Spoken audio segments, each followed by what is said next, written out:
चलिए आगे बढ़ेंगे खबरों में। इस बीच बड़ी जानकारी, दिल्ली चुनाव के लिए कांग्रेस के स्टार प्रचारकों की सूची जारी हो गई। दिल्ली चुनाव के लिए कांग्रेस ने स्टार प्रचारकों की लिस्ट जारी कर दी है, जिसमें कुमारी शैलजा, रणदीप सुरजेवाला का नाम लिस्ट में शामिल किया गया। दीपेंद्र हुड्डा का नाम भी स्टार प्रचारकों की लिस्ट में शामिल किया गया, यानी कि दिल्ली विधानसभा चुनावों में ये जो स्टार प्रचारक है इनमें शामिल किया गया है रणदीप सुरजेवाला और दीपेंद्र हुड्डा का नाम। इसके साथ ही अगर बात करें, पूर्व मुख्यमंत्री भूपेंद्र हुड्डा का नाम इस लिस्ट में नहीं है। ये सबसे चौंकाने वाला है कि आखिर भूपेंद्र हुड्डा का नाम इस लिस्ट में कांग्रेस ने क्यों नहीं रखा। बहरहाल आगे बताते चले कि स्टार प्रचारकों में 44 नेताओं के नाम कांग्रेस ने शामिल किए हैं। स्टार प्रचारकों की लिस्ट में मौजूद सीएम, डिप्टी सीएम शामिल है।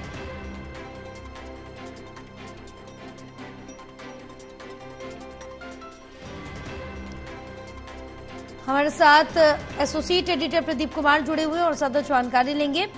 प्रदीप, क्या जानकारी मिल पा रही है कांग्रेस के स्टार प्रचारकों की सूची को लेकर?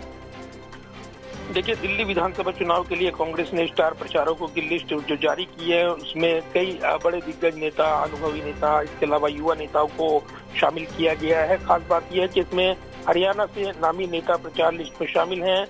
इसमें जो महासचिव है कुमारी शैलजा, रणदीप सुरजेवाला, उनका नाम शामिल है। दीपेंद्र हुड्डा जो कि राष्ट्रीय प्रवक्ता भी हैं, सांसद भी हैं, वो भी स्टार प्रचारकों की लिस्ट में शामिल हैं। हालांकि पूर्व सीएम भूपेंद्र हुड्डा का नाम कांग्रेस की स्टार प्रचारक लिस्ट में शामिल नहीं है।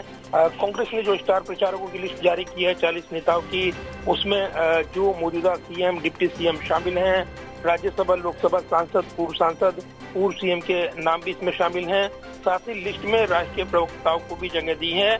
खास बात यह है कि लिस्ट में युवा नेता सचिन पायलट के हस्ताक्षर से ये जारी की गई है, तो इसको लेकर भी कई चर्चाएं देखने को मिल रही हैं।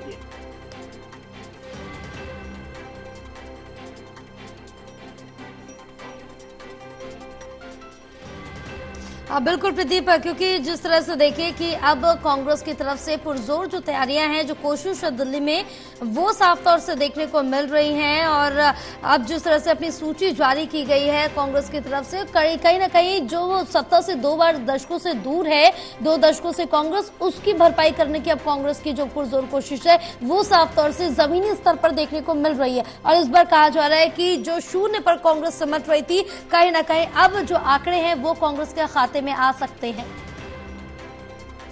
कांग्रेस के नेताओं का फोकस है कि जो ऐसी सीटें हैं जिनको वो जीत सकते हैं, उस पर विशेष फोकस करते हुए चुनावी कैंपेन उन्होंने तैयार किया है। और इस लिस्ट में जो दिग्गज नेताओं के नाम शामिल हैं, वो वहां पर विशेष तौर पर कैंपेन को फोकस करेंगे, ये जानकारी मिल रही है। तो दिल्ली में चुनावी बिगुल बजा हुआ है, चुनावी मुकाबला, यहाँ पर प्रचार का जोर का घमासान देखने को मिल रहा है। और इस बीच कांग्रेस की लिस्ट में जो नाम सामने आए हैं, अब वो चुनावी प्रचार में अलग अंदाज में नजर आएंगे। तो निश्चित तौर पर एक बड़ा घमासान कांग्रेस की ओर से ये कोशिश है कि इसको त्रिकोणीय मुकाबला बनाया जाए। और जिस तरीके से आम आदमी पार्टी उनके जनाधार पर उसका उन्होंने कब्जा किया है आम आदमी पार्टी ने, वो कैसे वापस पाया जाए, इसकी जद्दोजहद में कांग्रेस जुटी हुई है। और यही वजह है कि कई प्रमुख सीटों पर उन्होंने एक जो प्रमुख नाम है उम्मीदवारों के वो दिए हैं। नई दिल्ली सीट से संदीप दीक्षित, इसके अलावा अलका लांबा जो आज मुख्यमंत्री हैं आतिशी, उनके खिलाफ चुनाव मैदान में हैं। अन्य युवा नेताओं को भी टिकट दिए गए हैं, पूर्व एमएलए भी इसमें शामिल हैं, वरिष्ठ नेता भी शामिल हैं। तो कहीं न कहीं एक चुनावी मुकाबला रोचक हो और कांग्रेस का इस चुनाव में एक अच्छा प्रदर्शन हो। पूरा फोकस इस बात को लेकर और वोट परसेंटेज के लिहाज से जो वोट परसेंटेज वापस लाने की जद्दोजहद है, उसमें कांग्रेस पार्टी जुटी हुई है। तो इसीलिए कांग्रेस के स्टार प्रचारकों की इस लिस्ट के सामने आने के साथ ही एक जोरदार चुनावी घमासान देखने को मिल सकता है। बिल्कुल प्रदीप, तमाम जानकारी साझा करने के लिए बहुत शुक्रिया आपका।